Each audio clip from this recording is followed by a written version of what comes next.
Kagalit ng aso mo. Aba, kinig mo pala yun, ano? O layo eh. Makuansis mo sa itong microphone ko, Ben. Para pala si Christy Fermin yan, ano?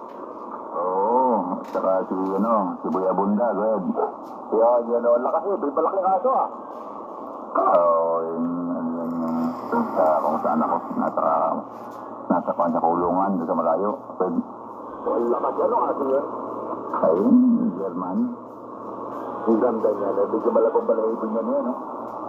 Ay, mahirap kaya ako, pagka lagi mong pag sinusuklay yung nanlalagas yung kalat ang balahibo, Ben. Ma-maintenance lang ang alaga yung aso, no? Ayo, mahirap. Ako hindi nag-aalaga natin ako. Pati pagkain niya, abya din mo, Ben. O, at ano pa ganyan? So, sa anak kong bunso, Ben. Mahilig pala sa aso. Ilan ang aso niya? Wala, isa yung ginagawa niyan. Pagkira sa garahe, Ben. Pag-away ko, kakawan. Pero pinaliligawan din. Ay, hindi ata. Wala naman din makamatay sa lugar namin. Bira ng asong ganaray, Ben. Ay di, nakawawa ng aso, kulong. Oo, sa kulungan lang niya. Doon sa ula. Bira-bira yung labas yun. Nakakatakot.